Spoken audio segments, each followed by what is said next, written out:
بسم اللہ الرحمن الرحیم، السلام علیکم ورحمۃ اللہ وبرکاتہ۔ خواتین حضرات، امید ہے آپ سب خیریت سے ہوں گے۔ آج ہم اس بات کو ڈسکس کریں گے کہ جنریشنز آف وارفیئر کیا ہیں، جنگ کی جو جنریشنز کا ذکر کیا جاتا ہے وہ کون سی جنریشنز ہیں، اور ففتھ جنریشن وارفیئر کیا ہے۔ یہ گزارش آپ کے علم میں رہنی چاہیے کہ دنیا میں مختلف ہمیشہ سے جنگیں نسل انسانی کے اندر کانفلکٹ اور جنگ کی ایک لمبی ہسٹری ہے۔ انسان ہمیشہ سے جب سے دنیا پہ آیا ہے وہ جنگ اور آپس میں لڑائی کرتا رہا ہے۔ پہلی اس کی مثال حابیل اور قابیل کی لڑائی ہے، جس میں آدم علیہ السلام کے دو بیٹے آپس میں لڑے۔ خیر، انسان ہمیشہ سے لڑتے رہتے اور سب سے لمبا عرصہ جو جنگ کا فرسٹ جنریشن چلی ہے، اور وہ جنریشن تھی کولمبس کی جنریشن۔ یعنی جب فوجیں ایک بڑے میدان میں اکٹھی ہوتی تھی، 10,000 20,000 50,000 لاکھ لوگ ایک بڑے میدان میں اکٹھے ہوتے تھے اور آپس میں ایک دوسرے سے ٹکراتے تھے، تو جو اس میدان کے اندر جیت جاتا تھا وہ باقی علاقوں پر، سرحدوں پر اور حکومتوں پر قبضے کر لیا کرتا تھا۔ دوسری جنریشن آف وارفیئر یہ ہے کہ جب توپ خانہ ایجاد ہوا، جب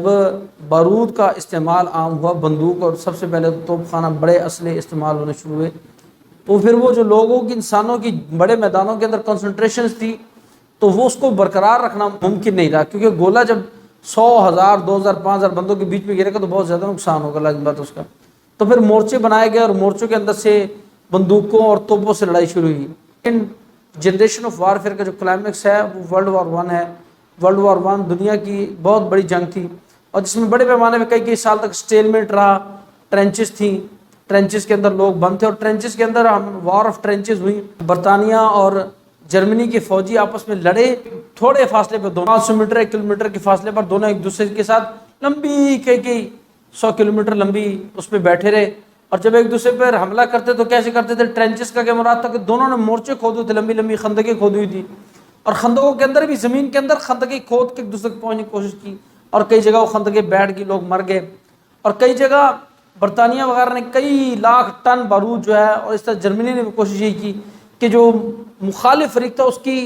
ٹرینچز کے نیچے جا کے بارود بھر دیتے تھے اور وہاں سے اس کو بلاسٹ کرتے تھے، اس طرح پوری ٹرینچز ہی بیٹھ جاتی تھی۔ اس طرح کچھ جنگ کا فیصلہ ہوا، مگر جنگ ٹرینچز کی بنیاد پر تھی۔ تو دوسری جنریشن آف وارفیئر ہے وہ جو ہے فرنٹس کی وار ہے۔ تیسری جنریشن آف وارفیئر کیا ہے؟ وہ ہے دوسری جنگ عظیم کے اندر، جب جرمنی نے بلٹزکریگ کے نام سے برق رفتاری سے ٹینکوں کا استعمال کیا، اور یہ جو ٹرینچز وغیرہ کو ان کو روند کے گزر گئے۔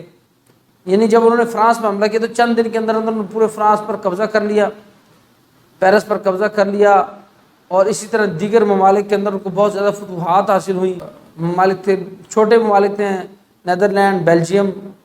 وغیرہ، یہ جو 3 ممالک، لگزمبرگ، یہ چھوٹے ممالک ہیں، اور اس کے علاوہ پھر انہوں نے اسکینڈینیویا کے ممالک کا رخ کیا، ناروے، ڈنمارک وغیرہ کا رخ کیا، اور اس سے پہلے انہوں نے حملہ کیا تھا پولینڈ پر، اور پولینڈ پر قبضہ کیا تھا۔ تو یہ جو علاقے تھے، اور اس طرح پھر روس پر اس کے بعد حملہ کیا۔ تو ٹینک کا استعمال جو تھا وہ ایک چلتا پھرتا توپ خانہ تھا، یعنی فرنٹس کو ختم کر دینے والا تھا، فرنٹس کو رون دینے والا تھا۔ بالکل نیا ایک طریقہ آیا، یعنی 1919 میں جنگ عظیم اول ختم ہوئی اور 1939 میں شروع ہوئی۔ 20 سال کے فرق کے اندر نئی جنگ کی میتھڈ اینڈ ٹیکنالوجی کو استعمال کیا گیا، اور جنگ جو جرمنی کے ٹینکوں نے دنیا میں ایک نئی تاریخ رقم کی۔ اس کے بعد جب اگلا دور آیا، جو اس سے اگلا جو جنگ کا طریقہ کار تھا وہ فورتھ جنریشن آف وارفیئر تھی، وہ پراکسیز کی وار ہے۔ وہ جو جنگ ہے ففتھ جنریشن اور فورتھ جنریشن میں فرق آپ کس طرح کرنا چاہیں گے کہ جب ملٹی ڈائمینشنل جنگ ہوگی 1945 کے بعد، روس، سوویت یونین اور امریکہ آپس میں رائول بن کر ابھرے، اور اس میں لازم بات ہے کہ جو انکنونشنل وارفیئر یعنی نیوکلیئر ویپنز اور ویپنز آف میس ڈسٹرکشن کو ڈیٹرنس حاصل ہوگی دونوں طرف، تو پھر جنگ کے اندر اسٹیلمیٹ آ گیا۔ اب اسٹیلمیٹ کو دور کرنے کا کیا طریقہ تھا کہ پراکسیز کھڑی کی گئی، ایک ملک کے اندر دوسرے ملکوں کے اندر، کہ سیاسی مخالفین کو مدد کی گئی، پروپیگنڈا کے فرنٹ پہ بہت زیادہ کام ہوا، ٹیکنالوجی کے فرنٹ پہ بہت زیادہ ایک دوسرے کی رائیولری ہوئی، ملٹی پرونگ جنگ کا آغاز ہو گیا، ملٹی پرونگ جنگ کا آغاز ہوا، جس کے اندر مختلف قسم کے ٹولز کو استعمال کیا گیا۔ بیسیکلی آپ اس کو یہ کہہ سکتے ہیں کہ جو فورتھ جنریشن وار تھی پراکسیز کی وار تھی، جیسے کوریاز کے اندر جنگ ہوئی، جیسے ویتنام کے اندر جنگ ہوئی، جیسے کیوبا کے اندر بے آف پگز کے اندر جا کے امریکیوں نے وہاں پہ ہولڈ آن کرنے کی کوشش کی، مگر فیدل کاسترو وغیرہ نے، کیوبا کے لوگوں نے ان کو نکالا، جیسے چی گویرا نے جنوبی امریکہ کے مختلف ممالک کے اندر اپنی جدوجہد کو آگے لے کر چلے اور دنیا میں مختلف ملکوں کے اندر یہ جنگ جاری رہی. اور اس کی بھی اگر آپ سمجھنا چاہیں کہ اس کی جو کلائمیکس ہے وہ کیا تھا، تو اس کا کلائمیکس تھا سوویت یونین کا افغانستان سے خروج. افغانستان سے جب سوویت یونین نکلا تو آپ یہ سمجھ سکتے ہیں کہ جو فریق تھا وہ جنگ ہار گیا، جو سوویت یونین جنگ ہار گیا اور امریکہ جنگ جیت گیا. اگرچہ اسی کے اندر امریکہ کو بھی ہزیمتیں اٹھانی پڑی، ویتنام کے اندر، کوریا کے اندر کو بہت زیادہ بڑی کامیابی نہیں مل سکی، تو بہت ساری جگہ ہزیمت اٹھانی پڑی ان کو. اور افغانستان کے اندر بہرحال ایک کولیشن بنی ہوئی تھی اسلامی ممالک کی اور امریکہ کی، اور جس کو فتح حاصل ہوئی اور سوویت یونین ہار گیا. اب اس کے بعد ایک نیا دور شروع ہوتا ہے 1990 سے ایک نیا دور شروع ہوتا ہے جس میں ٹیکنالوجیکل سوفسٹیکیشن نے ایک بالکل نیا رخ اختیار کیا ہے. اور یہاں پہ جنگ جو ہے وہ ہائبرڈ وارفیئر ہے. اس کے اندر سائیکولوجیکل آپریشنز کی، سائیابس کی بہت اہمیت ہے، میڈیا کے آپریشنز کی بہت اہمیت ہے، پروپیگنڈا کی بہت زیادہ اہمیت ہے. اور ان میں سب چیزوں کو اکٹھا کیا گیا ہے. ان میں پراکسیز شامل ہیں، سیاسی جماعتیں کھڑی کرنا، سیاسی جماعتوں کو سپورٹ کرنا،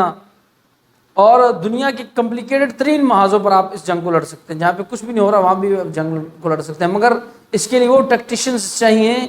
جو اس جنگ کو سمجھتے ہوں، اس جنگ کی بالکل نیٹی گریٹی کو سمجھتے ہوں،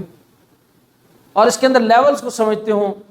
کہ تھریٹ اور رسک مینجمنٹ کس طرح کرنی ہے کسی بھی علاقے میں. جیسے پاکستان کو اس وقت جنگ کا سامنا ہے ہندوستان کے ساتھ. ہندوستان کے ساتھ پاکستان کی جنگ ہائبرڈ وارفیئر کے طور پر چل رہی ہے، اور دونوں طرف ہیومن ایسٹس بھی موجود ہیں، دونوں طرف کازز بھی موجود ہیں یا کھڑے کیے گئے ہیں، دونوں طرف نظریاتی جنگ بھی موجود ہے، آئیڈیالوجیز کا فرق بھی ہے، دونوں طرف ٹولز بھی موجود ہیں، electronic, social media, print media وغیرہ، جس کے پاس جو رسائی ہے اس کے ٹولز بھی موجود ہیں. اپنے ہیومن ایسٹس کو، اپنی نیشنلٹیز کو بھی لانچ کیا جاتا ہے، اور ان کی مقامی نیشنلٹیز میں ریکروٹمنٹ بھی کی جاتی ہے اور لوگوں کو استعمال بھی کیا جاتا ہے. پاکستان کے اندر M Q M London, P T M Sindh کی قوم پرست جماعتیں، بلوچستان کی قوم پرست جماعتیں، گلگت بلتستان کے اندر بہت تھوڑے مگر وہ فیکشنز ہیں جو قوم پرست ہیں، وہ اسی طرح کشمیر کی خود مختاری کی بات کرنے والے قوم پرست بہت قلیل مقدار میں مگر ہیں. اور اسی طرح اسی کام کا لوڈ پوٹینسی کا کام کرنے والی پی ڈی ایم ہے. ان کا بھی ایک انفلوئنس ہے معاشرے کے اندر، پاکستان کے معاشرے کے اندر، تو اس کو کوئی بھی استعمال کر سکتا ہے. پاکستان کے معاشرے کے بعض فیکشنز اسٹیبلشمنٹ کے ساتھ ایزی گوئنگ ہیں، چل لیتے ہیں، اور کچھ فیکشنز باہر کے ممالک کے ساتھ، باہر کے لوگوں کے ساتھ، باہر کے اسٹرکچرز کے ساتھ، باہر کے جن کے مفادات ملک سے باہر ہیں وہ ان کے ساتھ چلتے ہیں. تو یہ ففتھ جنریشن وارفیئر جو ہے وہ پاکستان کے اندر یا دنیا کے کسی ملک کے اندر بھی، جس ملک کو آپ کنونشنل طریقے سے ہرایا، فوری طور پہ جانے کا راستہ کھلا نہیں ہے، تو پہلے اس کو کمزور کیا جاتا ہے اسی ہائبرڈ وارفیئر کے ذریعے. ان کی نظریاتی احساس کو کمزور کیا جاتا ہے، ان کی فکری احساس کو کمزور کیا جاتا ہے، ان کے شناخت کے احساس کو کمزور کیا جاتا ہے، تاکہ دوست اور دشمن کی لائنیں بلر ہو جائیں. اس کے بعد مقامی طور پر ڈیوائڈ کو واضح کیا جاتا ہے، ڈیوائڈ کو کھڑا کیا جاتا ہے، ڈیوائڈ کو پیدا کیا جاتا ہے. پھر اس کے بعد ان کو روڈ میپ فراہم کیے جاتے ہیں کہ کہاں آپ نے ڈائیلیوٹ ہو کر کام کرنا ہے، صرف انسانی حقوق کا نام لے کر کام کرنا ہے، کہاں آپ نے صرف یہ کہنا ہے کہ نہیں جی کوئی مسئلہ نہیں، ہم تو کسی علیحدگی پسندی کی بات نہیں کرتے، ہم تو کوئی دور ہونے کی بات نہیں کرتے، ہم تو صرف اپنے حقوق کی بات کرتے ہیں. ایک ڈائیلیوٹڈ ورژن پیش کرنا، اور اس کو گریجولی حالات کی مناسبت سے اس ورژن کو میچور کرنا، اور لوگوں کو آن بورڈ لینا، انفلوئنشل پیپل کو آن بورڈ لینا، اور اپنی دعوت، اپنا جو نیریٹو ہے اس کو اسٹرانگ کرنا، اور اپنے نیریٹو کو میچور کرنا، اور اس کے لیے گلوبل سطح پر انٹرنیشنل کمیونٹی کی بیکنگ کو حاصل کرنا، ان کو آن بورڈ لینا، ان کو ایڈوکیسی کرنا، ان تک اپنی بات پہنچانا، یہ سب چیزیں اس کا حصہ ہیں.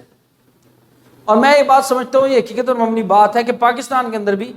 بڑے حد تک پاکستان کے ادارے جو ہیں وہ اس بات میں ڈیٹرنس جو ہے ان کی وہ بہت کمزور ڈیٹرنس ہے. ان کی ہائبرڈ وارفیئر میں ڈیٹرنس اپنے مخالفین کے سامنے، اپنے دشمنوں کے سامنے ڈیٹرنس کمزور پڑی ہے.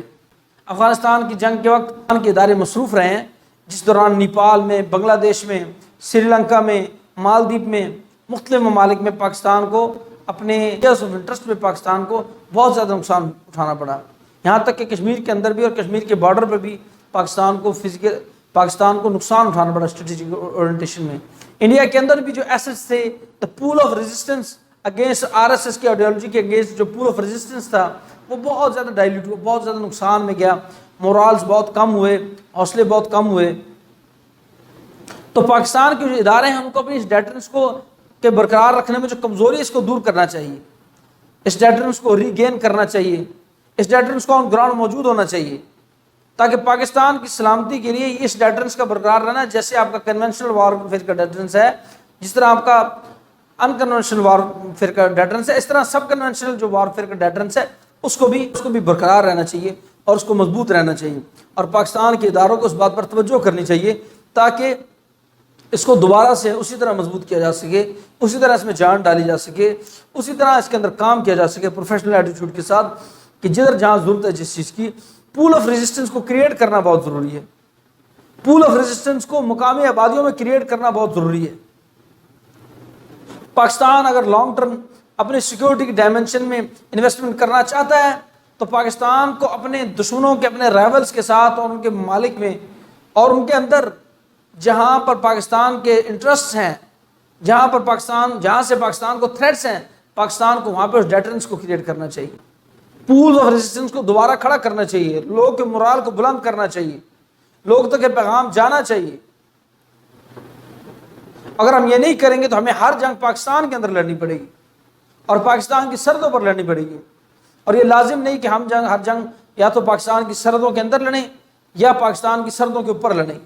جو جنگیں ہم پاکستان کی سرحدوں سے دور ختم کر سکتے ہیں ان جنگوں کو ہمیں پاکستان کی سرحدوں سے دور لڑنا اور وہیں پہ ختم کرنا چاہیے۔ افغانستان کے معاملے نمٹنے کے بعد پاکستان کو اپنے دیگر اسٹریٹجک دشمنوں کا رائولز کو دیکھنا چاہیے کہ وہ کس اسٹریٹجی کو لے کر چلتے رہے پچھلے 20 سال سے، کس طرح انہوں نے پاکستان کے ایریاز آف انٹرسٹ نیپال کے اندر، پاکستان کے ایریا آف انٹرسٹ بنگلہ دیش کے اندر، پاکستان کے ایریا آف انٹرسٹ مالدیپ کے اندر، پاکستان کے اپنے اندر قوم پرستوں کو اور اینٹی اسٹیٹ ایلیمنٹس کو جس طرح کھڑا کیا ہے اور جس طرح ان کو سپورٹ کیا ہے، جس طرح ان کو بیک اپ کیا ہے، جس طرح ان کی مدد کی ہے، کیا پاکستان کے لیے یہ ذمہ داری پاکستان کے اداروں کی نہیں بنتی کہ پاکستان کے ادارے بھی اسی طرح اپنے رائولز کے لیے بھی وہی تکلیف پیدا کریں جو پاکستان کے اپنی اسٹیٹ کو، پاکستان کے انسٹیٹیوشنز کو گلوبل کمیونٹی کے سامنے اس پریشانی کا سامنا کرنا پڑتا ہے جسے پاکستان کو گلوبل سطح پر اپنے بات کو منوانے میں اور پہنچانے میں مشکل کا سامنا ہے۔ تو یہ ڈیٹرنس کو قائم کرنا چاہیے، اس ڈیٹرنس کو مضبوط کرنا چاہیے، اس سے ریلیٹو جو کام ہے ان کو سب کو کرنا چاہیے، جو اس ضرورت کے کام ہیں ان میں مدد کرنی چاہیے، مدد لینی چاہیے اور مدد پہنچانی چاہیے۔ اللہ تعالیٰ سے دعا ہے کہ اللہ تعالیٰ پاکستان کی ترقی، پاکستان کی خوشحالی اور پاکستان کی مضبوطی میں اور پاکستان کے دشمنوں کی ناکامی میں ہم سے کام لے، ہماری مدد فرمائے۔ ہمارے چینل کو سبسکرائب کیجئے، شیئر کیجئے اور ہمارے پیغام کو آگے پہنچانے میں ہماری مدد کیجئے۔ ویڈیو دیکھنے کا بہت شکریہ۔ السلام علیکم ورحمۃ اللہ وبرکاتہ۔